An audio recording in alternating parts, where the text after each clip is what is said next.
या सृष्टिः स्रष्टुराद्या वहति विधिहुतं या हविर्या च होत्री ये द्वे कालं विधत्तः श्रुति विषय गुणान् या स्थिता व्याप्य विश्वम् या माहुः सर्वबीज प्रकृतिरिति यया प्राणिनः प्राणवन्तः प्रत्यक्षाभिः प्रपन्नस्तनुभिरवतुवस्ताभिरष्टाभिरीशः।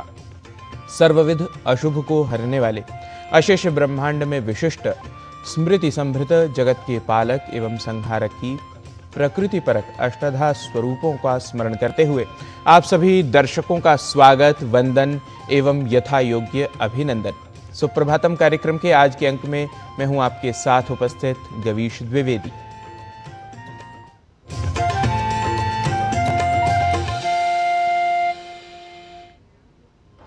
भारतीय ज्ञान परंपरा की अमूल्य धरोहरों से समन्वित सुप्रभातम कार्यक्रम के अंतर्गत प्रस्तुति श्रृंखला का आद्य प्रभाग है आज का पंचांग, जिसमें हम पंचांग के सामान्य एवं व्यावहारिक अंशों को जन सामान्य के अभिज्ञान के लिए करते हैं प्रस्तुत।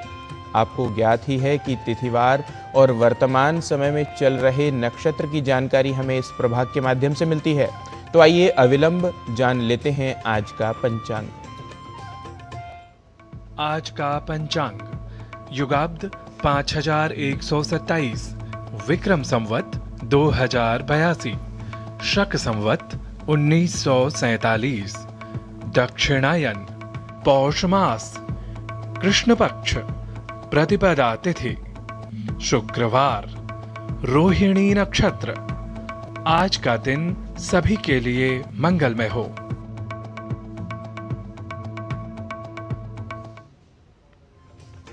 पंचांगगत प्रायोगिक अंशों के अवबोध के पश्चात जीवनोपयोगी बोध के लिए आइए देख लेते हैं आज का सुभाषित।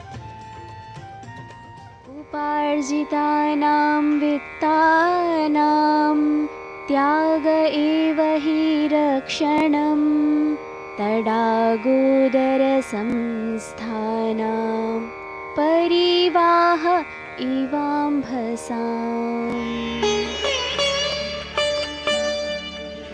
नदियों का जल निरंतर बहते रहने से ही स्वच्छ रहता है। इसी तरह कमाए हुए धन का महत्व निरंतर त्याग एवं सदुपयोग करते रहने से ही होता है। Just as the water of a river is constantly cleansed of impurities because of its flow, so does the value of wealth constantly increase when it is used for charity. यज्ञो वै श्रेष्ठतमं कर्म, ऐसे वाक्यांश यज्ञ की महत्ता प्रतिपादित करते हैं। दैनिक जीवन में यज्ञादि अनुष्ठानों से व्यक्ति का जीवन सुख समृद्धि से परिपूर्ण होता है। साथ ही पर्यावरण संरक्षण की दृष्टि से भी यज्ञ का महत्व सर्वविदित है। यज्ञ कई प्रकार के होते हैं। इन्हीं में 5 प्रकार के यज्ञों को बताया गया है, जिन्हें पंच महायज्ञों की संज्ञा दी गई है। आइए देख लेते हैं पंच महायज्ञ पर आधारित यह विशेष रिपोर्ट।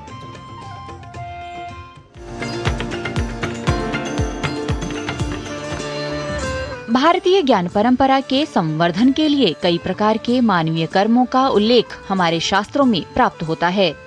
ज्ञान परंपरा की श्रृंखला में यज्ञ को श्रेष्ठतम कर्म बतलाते हुए कहा गया है कि यज्ञो वै श्रेष्ठतमं कर्म। यज्ञ एक धार्मिक अनुष्ठान है जिसमें देवताओं को निस्वार्थ भाव से पवित्र सामग्रियां समर्पित की जाती हैं, जो त्याग की भावना और पर्यावरण संरक्षण की दृष्टि से अत्यधिक महत्वपूर्ण हैं। प्राचीन काल से ही यज्ञ परंपरा की यह सतत विधा प्रकृति पूजक ऋषि मुनियों द्वारा स्थापित की गई, जिसका प्रमुख उद्देश्य अहम के भाव का त्याग, प्रकृति स्वरूप विद्यमान देवताओं के प्रभाव का संवर्धन इत्यादि था। यह यज्ञ मूल रूप से 5 रूपों में विभाजित किया गया। ये 5 प्रकार के यज्ञ पंच महायज्ञ के रूप में कालांतर में परिभाषित हुए। धर्मशास्त्र इत्यादि ग्रंथों में भी कहा गया है कि एक गृहस्थ आश्रम में रह रहे व्यक्ति को प्रतिदिन पंच महायज्ञ करना चाहिए। नियमित रूप से इन पंच यज्ञों को करने से जीवन में सुख समृद्धि व प्रसन्नता बनी रहती है। इन महायज्ञों के करने से ही मनुष्य का जीवन, परिवार और समाज शुद्ध, सदाचारी और सुखी रहता है। माना जाता है कि मानव जीवन के उद्देश्य की प्राप्ति में पंच महायज्ञ बहुत बड़ी भूमिका निभाते हैं। धर्म, अर्थ, काम और मोक्ष अर्थात पुरुषार्थ चतुष्टय की प्राप्ति तभी संभव है जब वैदिक विधि विधान से पंच महायज्ञों को नित्य रूप से किया जाए। 5 महायज्ञ ये हैं: ब्रह्म यज्ञ, देव यज्ञ, पितृयज्ञ, भूत यज्ञ और अतिथि यज्ञ। मनुस्मृति में कहा गया है कि अध्यापनम ब्रह्म यज्ञः पितृयज्ञस्तु तर्पणम, होमो दैवो बलिर्भौतो नृयज्ञोतिथि पूजनम। अर्थात अध्यापन कार्य ब्रह्म यज्ञ है, पितरों को तर्पण पितृयज्ञ है, होम कार्य दैव यज्ञ है, बलिदान भूत यज्ञ और अतिथि सत्कार नृयज्ञ है। इन पंच महायज्ञों में देवताओं की प्रतिदिन पूजा करना और हवन प्रदान करने की प्रक्रिया को देव यज्ञ कहा जाता है। वेदों का स्वाध्याय प्रतिदिन करना और ज्ञान का प्रसार करना ब्रह्म यज्ञ कहलाता है। माता पिता, पूर्वजों और गुरुजनों का सम्मान करना और उनको तर्पण करना पितृयज्ञ की श्रेणी में प्रतिपादित होता है।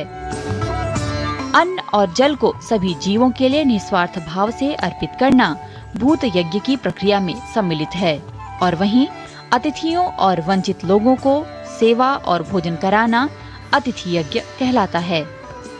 पंच महायज्ञ की इसी विशिष्टता को महत्वपूर्ण बतलाते हुए कहा गया है कि पंचैतान्यो महायज्ञान्न हापयति शक्तितः स गृहेऽपि वसन् नित्यं सूना दोषैर्न लिप्यते।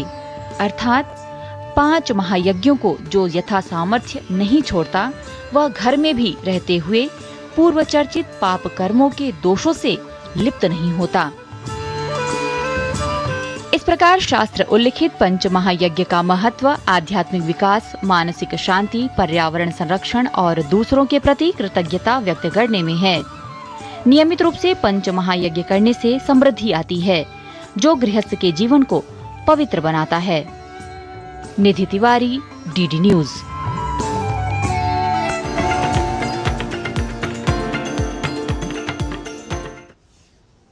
भारतीय ज्ञान परंपरा प्रभाग में पंच महायज्ञों के विषय में विस्तार से जानने के बाद कार्यक्रम में अब समय हो चला है एक अल्प विराम का। आप कहीं न जाइए, देखते रहिए डीडी न्यूज। जल्द लौटेंगे।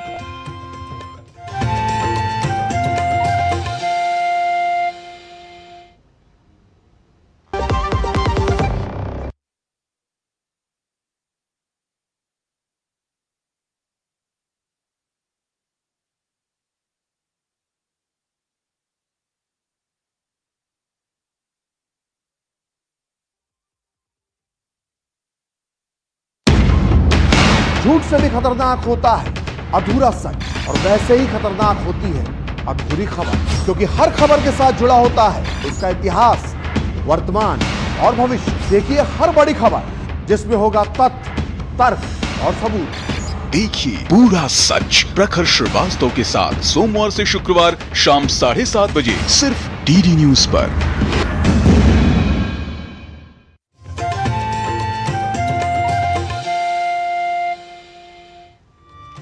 सुप्रभातम कार्यक्रम में पुनरपि स्वागतम। सुप्रभातम कार्यक्रम में अब हम बात करेंगे स्वास्थ्य की। धूम्रपान और तंबाकू स्वास्थ्य के लिए हानिकारक होते हैं। तंबाकू का सेवन करने वाले प्रायः यह नहीं सोचते कि इसका क्या दुष्प्रभाव पड़ सकता है और इसका कितना गंभीर असर हो सकता है, या यह कारण बन सकता है मुंह के कैंसर का। क्या होते हैं मुंह के कैंसर के लक्षण, आइए जान लेते हैं इस रिपोर्ट के माध्यम से।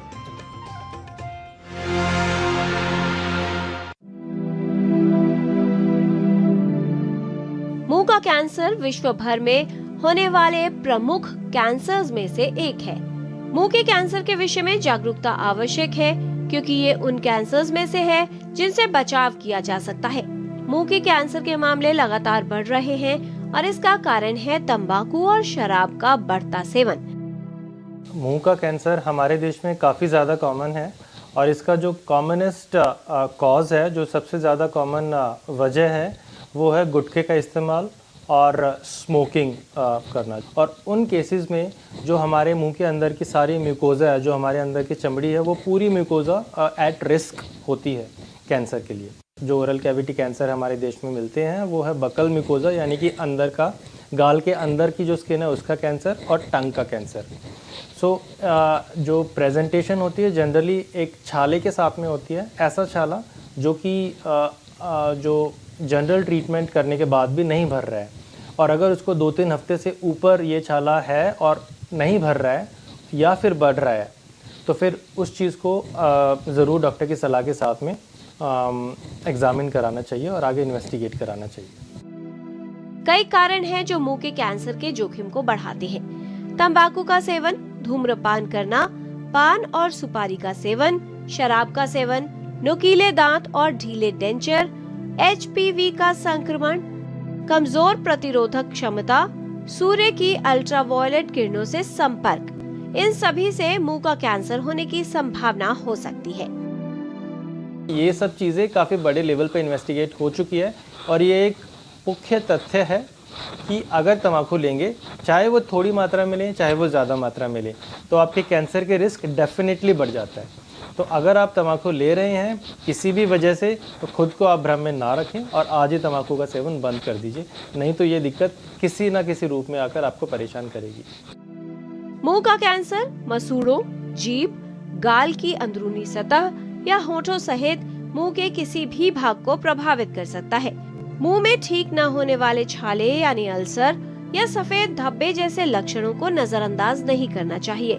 ऐसे कोई भी असामान्य लक्षण हो तो आवश्यक है कि एक चिकित्सक को दिखाया जाए। चिकित्सीय परामर्श और नियमित जांच से कैंसर के लक्षणों की जल्द पहचान में सहायता मिल सकती है।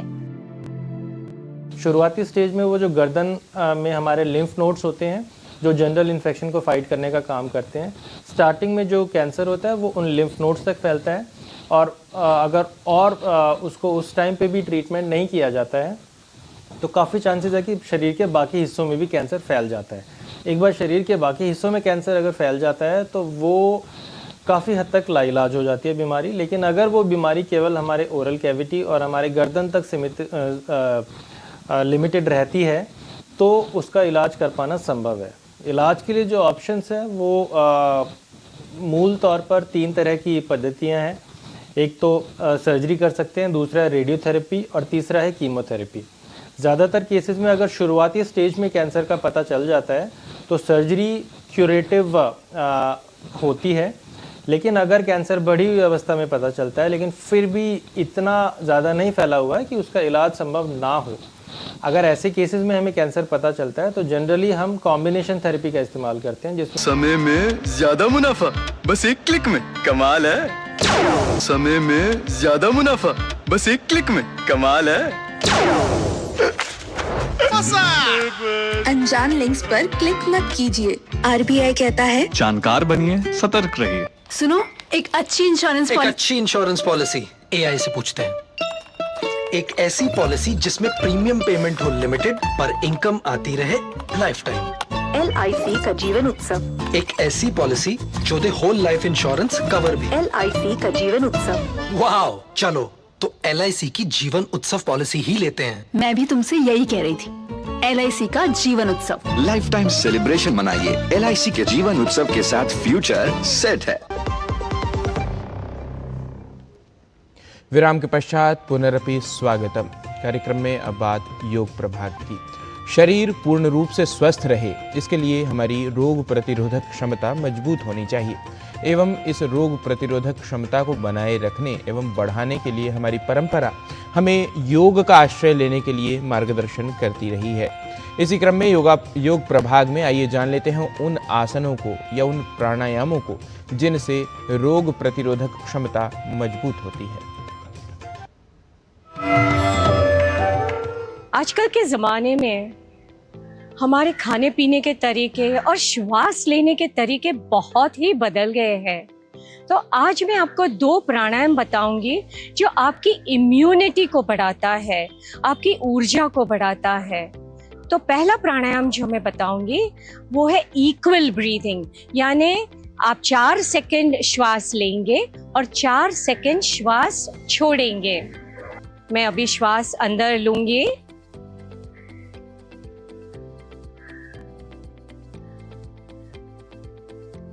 छोड़ूंगी,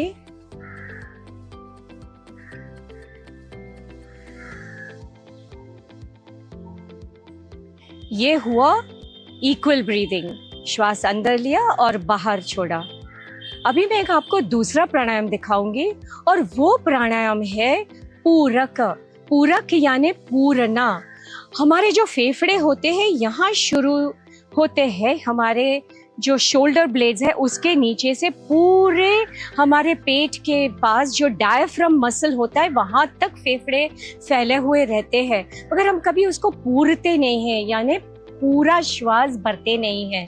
तो ये प्राणायाम आपके पूरे फेफड़े में हवा भरेगा, श्वास भरेगा और उससे आपके शरीर में ऊर्जा बढ़ेगी। तो देखिए मैं कैसे कर रही हूँ इसमें। और एक बात ध्यान रखनी है कि इसमें आप जो काउंटिंग करते हैं तो 1 सेकंड यानी 1 काउंट, आपको सिर्फ 5 सेकंड श्वास लेना है और फिर थोड़े 1-2 सेकंड ही अंदर रोकना है और फिर पूरा श्वास निकालना है आपका। तो आप मुझे फॉलो कीजिए।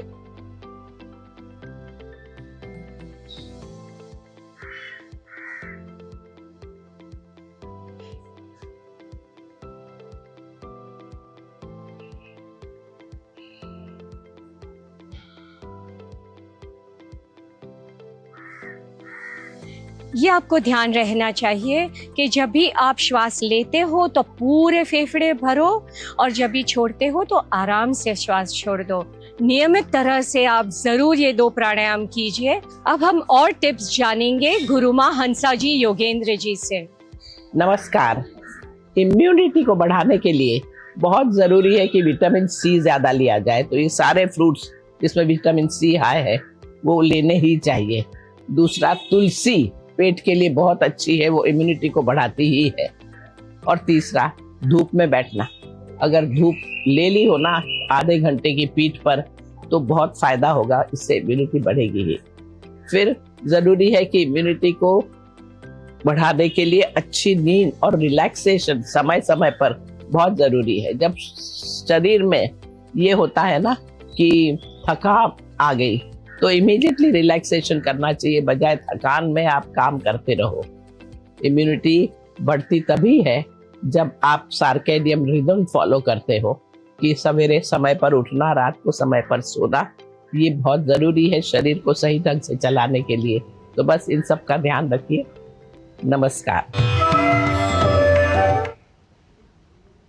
योग प्रभाग में प्राणायामों के अभ्यास के बाद आइए अब संस्कृत भाषा का कर लेते हैं अभ्यास। यह तो आप सब जानते ही होंगे कि संस्कृत की वैज्ञानिकता को उसके सुसंस्कृत स्वरूप के माध्यम से जाना व समझा जा सकता है। इसी क्रम में संस्कृत सूत्रों को सीखने व अभ्यास करने के लिए चलते हैं हमारे सहयोगी डॉक्टर नारायण दत्त मिश्र के पास।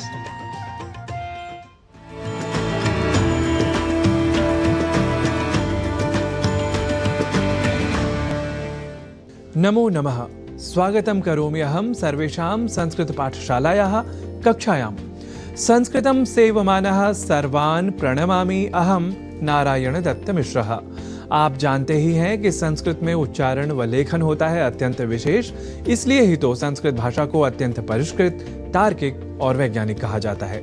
संस्कृत के इसी अत्यंत परिष्कृत स्वरूप को हम अधिक से अधिक आत्मसात कर सकें, इसी उद्देश्य के साथ हम आपके समक्ष आते हैं संस्कृत पाठशाला को लेकर। तो आज हम ए इस अक्षर को आधार बनाकर कुछ शब्दों से बने वाक्यों का अभ्यास कर लेते हैं, ताकि आप उन शब्दों से और उनके शुद्ध उच्चारण व लेखन से स्वयं को अधिक जोड़ सकें।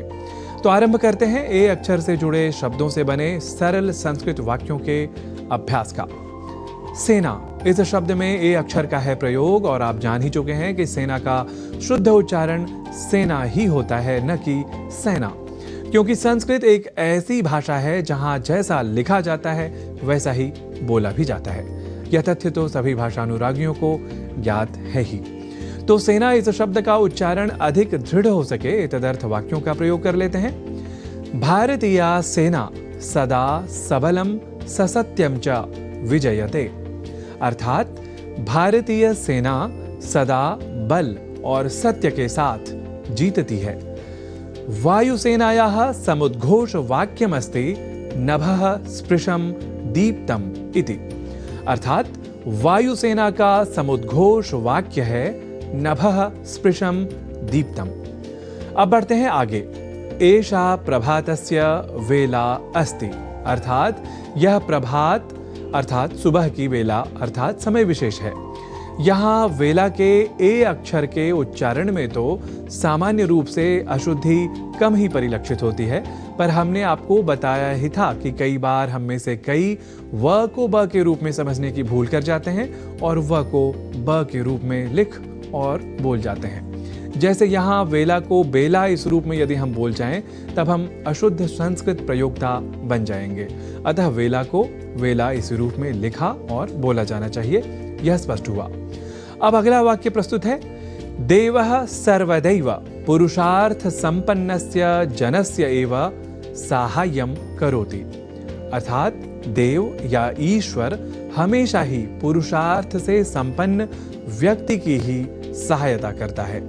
यहाँ देवः इस शब्द के उच्चारण में ए इस अक्षर का विशेष ध्यान रखे जाने की आवश्यकता होती है। अर्थात ऐ इस अक्षर का प्रयोग हमें नहीं करना होता, क्योंकि देव तो ईश्वर का अर्थ देने वाला शब्द है, वहीं दैव भाग्यार्थक है। यह ध्यान रखे जाने की आवश्यकता है। अब बढ़ते हैं आगे। सूर्यः मध्याह्ने प्रेजते। अर्थात सूर्य मध्याह्न या दोपहर में प्रकाशित होता है या अधिक प्रकाशित होता है। ऐसे ही शीतकाले विना कंबलम कह न प्रेजति। अर्थात शीतकाल में बिना कंबल कौन नहीं कांपता। हम आपको बता ही चुके हैं कि प्रेजते और प्रेजति ये ही धातु रूप संस्कृत में विशेष नियमानुसार व्यवहृत होते हैं, न कि प्रेजते या प्रैजति। ऐसे ही हम कई अन्य प्रयोगों के साथ ए इस अक्षर से बने शब्दों का वाक्यगत अभ्यास कर सकते हैं। वस्तुतः इन वाक्यगत प्रयोगों द्वारा हम शब्दों के शुद्धतम उच्चारण को अधिक प्रायोगिक रूप से हृदयंगम कर लेते हैं। यह एक वैज्ञानिक और सर्वस्वीकृत तथ्य भी है। तो आप ऐसे ही अन्य उदाहरणों के बारे में सोचें और फिर करते रहें अभ्यास। इसी सत्परामर्श के साथ पुनरपि संस्कृत पाठशालायाः अग्रिम कक्षायै आगमिष्यामि इति सूचयन् नौमि सर्वान्।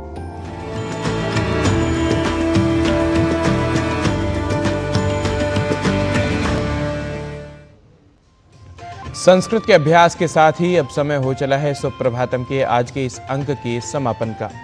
सोमवार को प्रभात की वेला में 7 बजे हम पुनः लौटेंगे कार्यक्रम के एक और नए अंक के साथ। तब तक के लिए हमें दीजिए अनुमति। भवेत् तावत् शुभम मंगलम्।